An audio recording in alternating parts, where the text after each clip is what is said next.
You're not only explaining your answer, you're giving two of them. So you're playing the game horrifically, which I appreciate.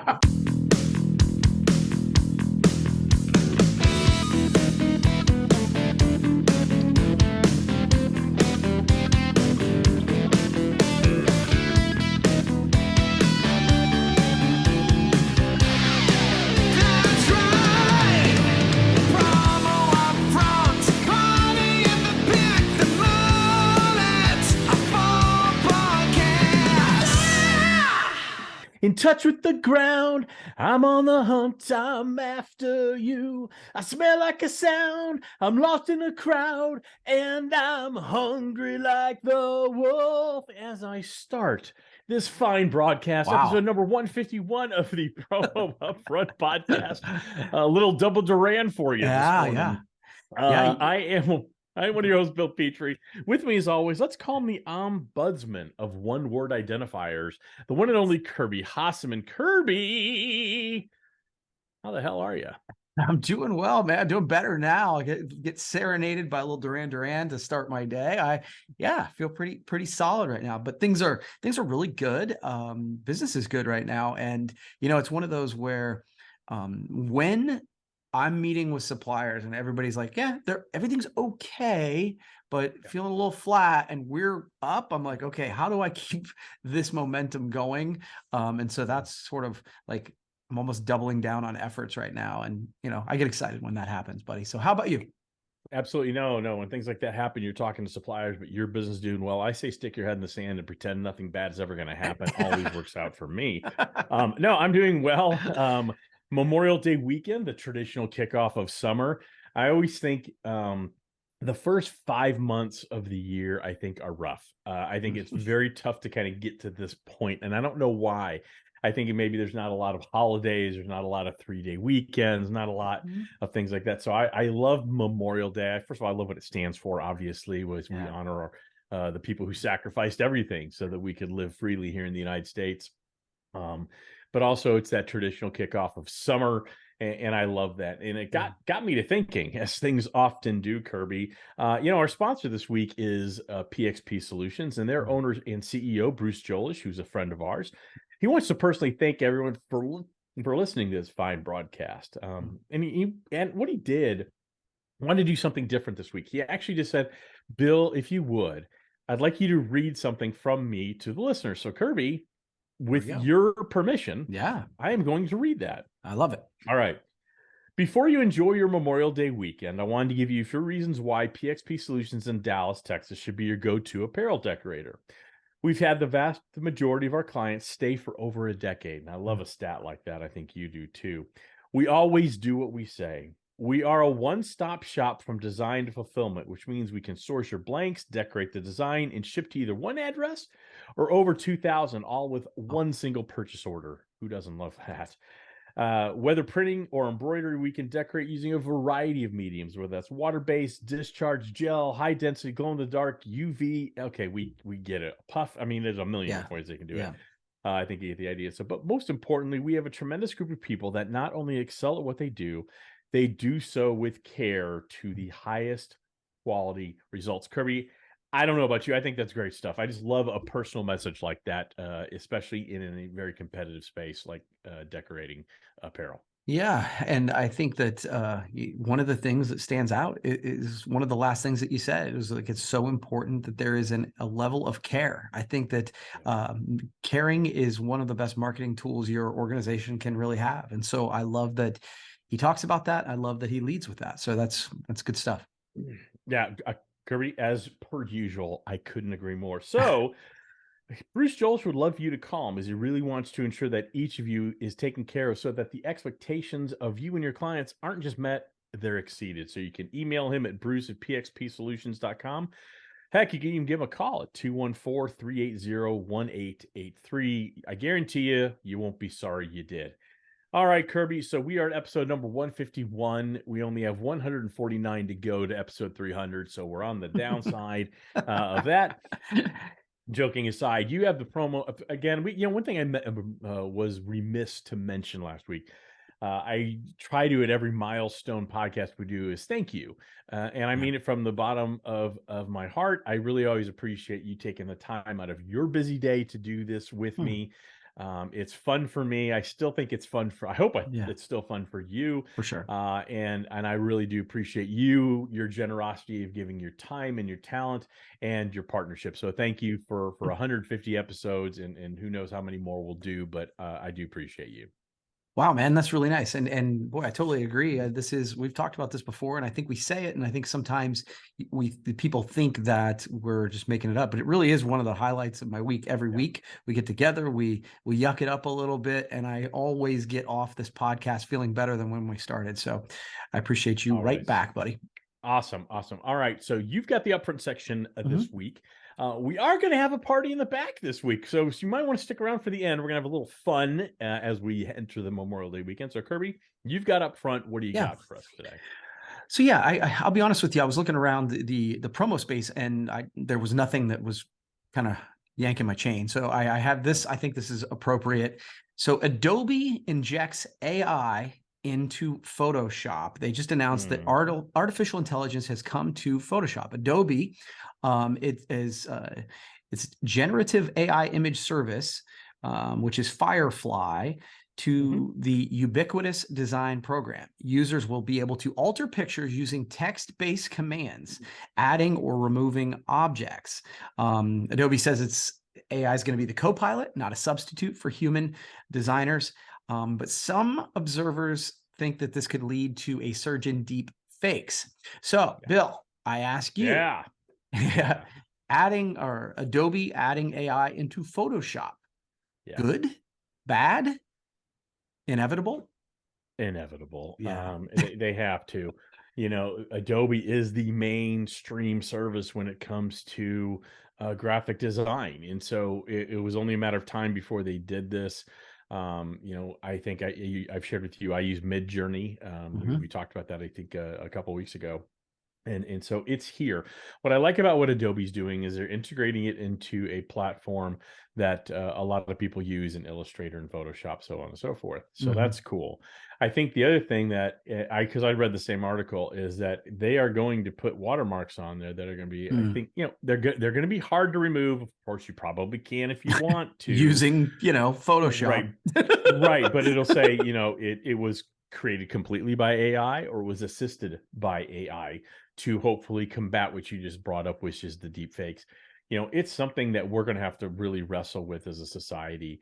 The whole deep fake issue with the voice thing we talked about from Apple that's coming up, and all some of these images that AI is coming up with are stunning in both their coolness, but also their realism. So I think it's just something we're going to have to really watch.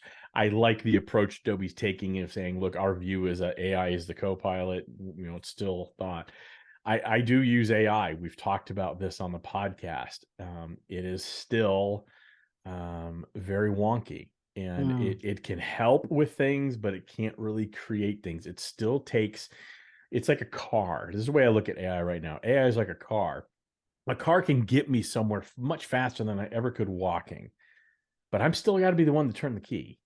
So if I choose not to turn the key, that car's not doing anything. Right. And so that's what I think, if you look at AI as like that, okay, so AI is a vehicle for me to get maybe where I'm going faster, perhaps a little more creatively, whatever, or, help with that process.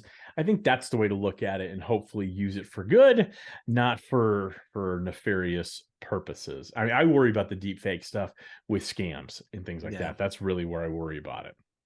Yeah, I mean, this is really good. I think your insight is spot on. I think, I actually thought they were a little late to the party, to be honest with you. I'm excited to see this because I think they had to respond to some of the stuff that Canva and some of the other platforms are doing.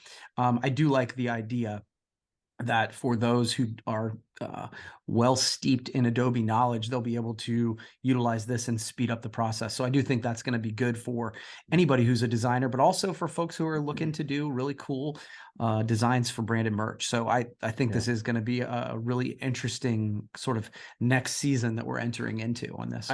I do too. And to your point of they seem a little late to the game. And I agree. On the surface, I think they do seem late to the game. good for them. I Mm, think, maybe they want to make sure it worked exactly how they wanted rather yeah. than rush to market. Yeah. And also, again, on the surface, it seems like they're taking a very responsible and a very measured approach, as opposed to thinking, we've got to do something or we're going to lose our business. Yeah. Okay. Adobe has credibility. And that credibility, as we've seen in numerous instances, can be completely destroyed because people rush to market. They want to be Mm, the first to say something, first to do something. So I don't have an issue with that, but yeah. also I'm not 15 and I don't need my candy right now. That's a good point, So though. good stuff. I like that, man. All right. So, man, you and I are pretty fired up this morning, but I got to tell you something, Kirby. I got to do something here. I got to fire it up a little more. In fact, I have to do more than that. I've got to amp it up. Kirby, if you were a distributor and you are, I'd ask you, hey, is your marketing working? So I'm not going to ask you that because I already know your marketing's working because you use AMP. And if I'm going to ask the rest of the distributors listening, hey, is your marketing working? If you can't answer that question with an immediate, heck yeah, Bill, it is. Stop asking me. Then you need to reach out to our pals over at Promo Pulse. They can help you consistently amplify your sales through stunningly beautiful outbound marketing. It's so easy to use, Kirby. I think you know what I'm going to say. You can customize it, you can set it, and then you can forget it, all within simple 5 minutes. So, hey, you want to learn more? Go over to promopulse.io/amp. You're not going to be sorry you did. Okay, Kirby. So this did catch my eye from our good pals over at ASI, Okay. specifically Chris Ruvo. Mhm. Um, Kind of an investigative report, so you love lists. Okay, I I love do. investigative reports. Okay, okay. That's a breaker phrase for me. Someone says investigative report, I'm at least going to see what they're talking about before I do anything else. Love it. So, kind of investigative report from Chris Ruvo at ASI that tests showed that some fabric used by Next Level Apparel originated from Xinjiang, which is a region where imports are banned in China due Mm, to the suspected use of forced labor. mm. Okay. Okay. Yeah, I did not So, see this. Okay. yeah. So this is from Next Level Apparel. So Next Level Apparel has quarantined the fabric and no additional garments will be made from it. A little bit of a backstory, though. So they were alerted by kind of a partner of theirs in Nine Line Apparel, a gentleman by the name of Tyler Merritt. And so they used Nine Line Apparel used forensic and data science to conduct isotopic testing on blank shirts that included Next Level Apparel. It's something they do. They're very focused on ethical sourcing, and so I Okay. think they run these tests on occasion. So they basically analyzed the chemical footprint to determine where the fabric was sourced. When they found out it came from Xinjiang, they contacted Next Level Apparel to express concerns, but they were rebuffed. According to Tyler Merritt, they were rebuffed by the company for a few months. At that point, he decided to go public. His story was picked up by a number of mainstream media outlets, Mm. and only then did Next Level Apparel offer to return the inventory and quarantine it. So, in a statement, Next Level Apparel said they have a zero tolerance policy on forced labor, and that confirmed instances of forced labor by a factory, mill, or other entity in its supply chain network may result in termination of the business relationship. And from all accounts, they have terminated the relationship because this is illegal. It is a law that you cannot import things from this region in China due to Mm. suspected use of forced labor. So I'm not sure I love how Next Level Apparel originally responded, but the material does seem to be out of circulation. But it begs a few questions. And I want to ask you this from a distributor perspective, Kirby. Yeah. How many other suppliers do you think, either knowingly or unknowingly? I don't know what happened at Next Level, so I'm not going to say it was on purpose. But how many other suppliers, either knowingly or unknowingly, are using materials from areas known to use forced labor? That's a big question. And I'm not sure I know how to answer. I don't think there is a question. I think it's just something we need to think about. Maybe you have an answer to that, but I sure don't. Yeah, I think that, as you know, I tend to take a pretty optimistic view of Sure. things. And I think that the other Right. piece is because I know so many folks Yep. in the industry, my guess would be that the percentage of reputable suppliers. There's so many Very suppliers that low. I just don't know, right? So Right. I can't speak to that, but I would say that the percentage of reputable suppliers that are knowingly doing it Yeah. is exceedingly low, because I would agree. there's just it's because It's too much risk. the squeeze isn't worth the squeeze. You know what I mean? So Yeah. that would be Yeah. my first take. And I agree. I think it's going to be more unknowingly that Yes. they're using a partner in their international supply chain and they don't realize what they're doing. So it Mhm. might be more checks and balances and things like that. Is it a concern for you as a distributor? Is that something you worry about? Or does it even cross your mind? I think that's a totally Or fair now it does. question. Yeah, and I think your point is exactly right. So I would say on a daily basis, no, it's not something I'm thinking about. Am I glad that there are organizations out there doing research around it?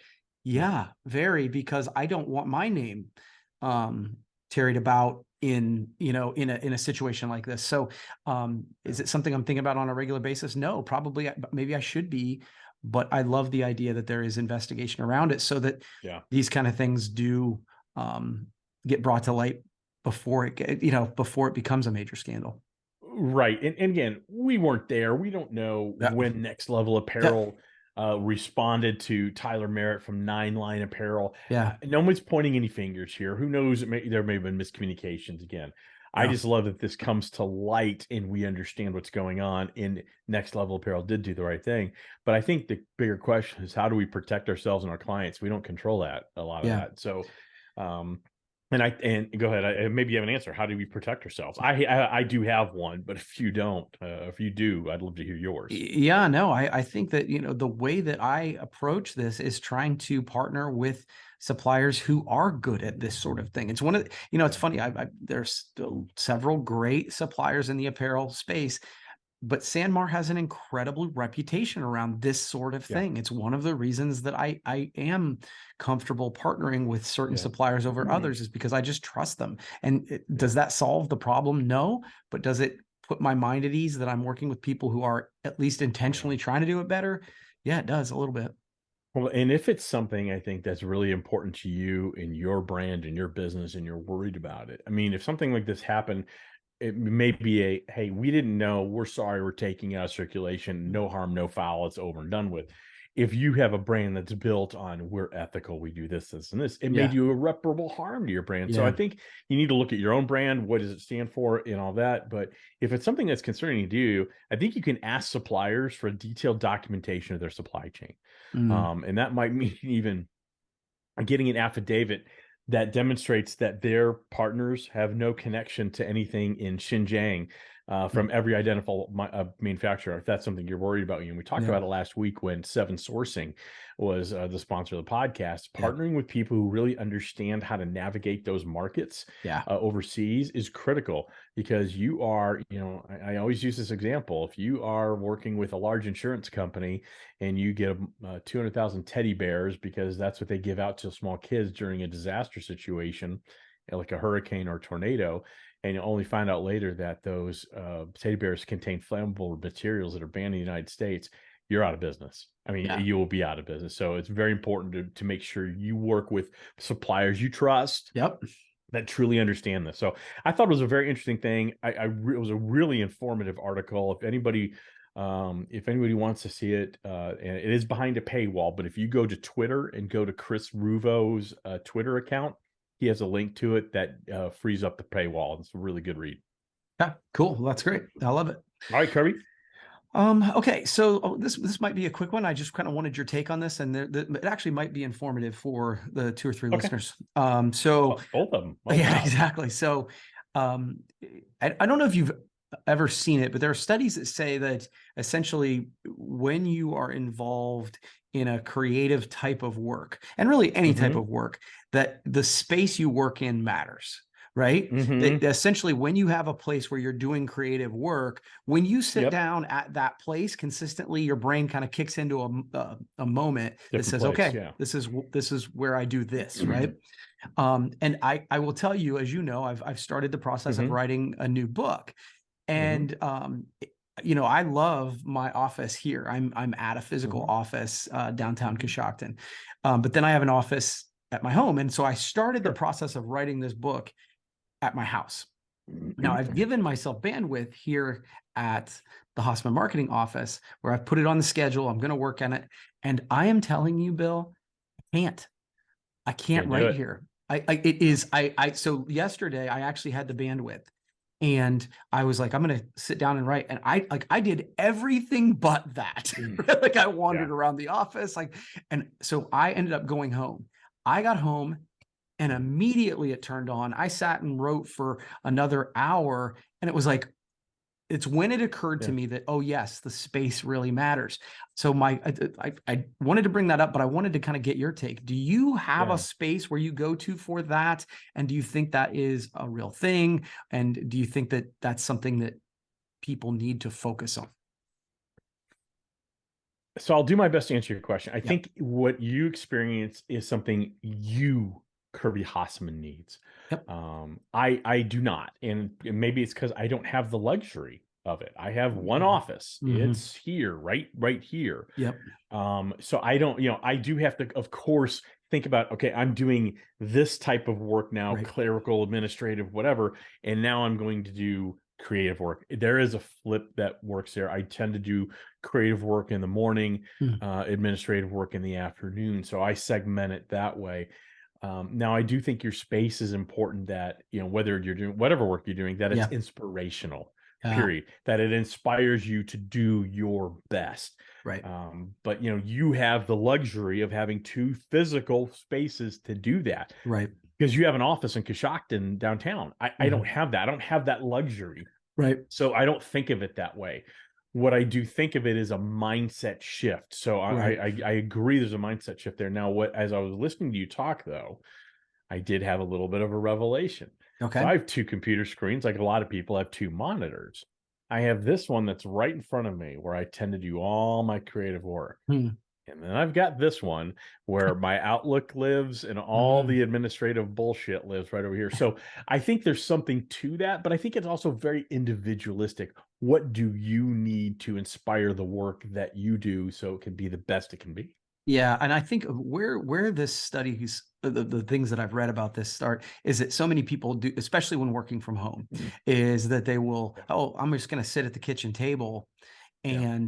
and do my work, and that's where everybody drops their stuff and it's where it's all cluttered. And I think that what the studies will tell you is that you need a space. It doesn't have to be multiple Yes. spaces, it doesn't have to be, Correct. but it needs to be a space where, hey, this is the place I go to do this type of work. And Correct. I that is certainly, I don't know that I've ever run into it quite so starkly, because I do Sure. creative work here sometimes, Right. but for Oh, whatever yeah. reason, I was like literally banging my head on the door trying to Yeah. do something here, and as soon as I got into that other space, it turned it on. So it was just interesting to me. Something that I do here, especially this time of year, again, one of the things I love about living in Nashville is we do get all four seasons, Yeah. and we get an extended spring and we get an extended autumn. And we just upgraded the back 40 with That's some right. really nice furniture we'd saved up for, and da da da da. I will go out there on, usually a Thursday afternoon or certainly a Friday afternoon, and just kind of finalize. I'll take my laptop out there. It's gorgeous outside. I'll have music going, and I'll finish up kind of the week, wrap up the Yeah. week a little bit. So I think changing the Yeah. scene and is really what we're talking about here. And I do think that's important. Just kind of, I need to get out of this place. Yeah. I need No. to do something different. So I love that. All right, Kirby.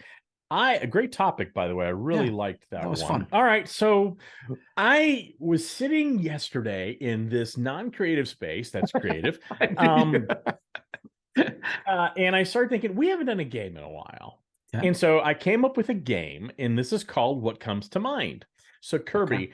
I'm going to mention things in the promotional products industry. Yeah, get a little nervous. I would. Things in the promotional products industry, and I want to know the first word, phrase, company, whatever that comes to your mind. Okay. I'll do my best. It's there's and I'm no BS, because this could go sideways. There are no tricks, no anything like that. I just thought it would be interesting. It's almost like a marketing study. What do we think of when we hear that? Okay. Cool. And in true transparency, I did this as well. So I came up with the topics and I wrote down, and I have them on here, the first thing that came to my mind, and I will not change them. So I've played as well, and I didn't put any thought into it. I wrote topics and then boom, boom, boom, boom, I was done. So I hope you are with me on that. All right. I'm so with let's you, bro. start with the first one. Okay. I'm just going to apparel. Sandmar. Okay. I had SNS activewear. So Yeah. both great answers. So Yeah. you're getting the theme of the game. Yep. Okay. Outerwear. North Face. Storm Tech. Okay. Okay. What's funny too is I have no North Face. Yeah. So it does speak to a little bit of branding, right? Like, because that's just not, so go ahead. Golf. Honestly, so you said the first thing that popped in my head. It was I just thought of just like the vision of standing at the tee box on number 1 tee at my local golf course. That's what I thought of when I first started. My brain was very promotional products when I did this, so I came with the gold bond. No, and honestly, that was so my second thought was gold bond, because I actually emailed them yesterday to ask about a self promo for golf balls. Oh, that's awesome. Literally yesterday. So that's awesome. So let's just for the spirit of this, try to think of the first industry thing you think of. Got it. Sorry. So that's my bad. Nope, that's my fault. Awards. RS Owens. Okay. I came up with Jay Charles, probably because they were a longtime client of mine. Yeah. Jay Donlin very well, and the Dias brothers very well as well. All right. Drinkware. Starline. Tervis. Okay. We have yet to connect on this, so this is very interesting to me. Headphones. Hirsch. Okay, I came with JBL. Which Hirsch carries. So same thing. Nope. So I landed JBL, but that wasn't. So that's I actually have those in my backpack right now. No, I think that's great. All right. Okay. Org that's not a category. I actually had a thought. Yeah. So my backpack right there. I carry the that was the category was backpacks, and Org Audio. I would have said Org Audio for what that's worth. Okay. See, that's how you know I actually wrote these down. What I put down. All right, headwear. I think the first one that pops in my head is Cap America. Okay, I came up with trucker because I said that the style of hat. If you're thinking, I'm wearing one now. If you are thinking that, then the first thing that popped in my head was dad cap.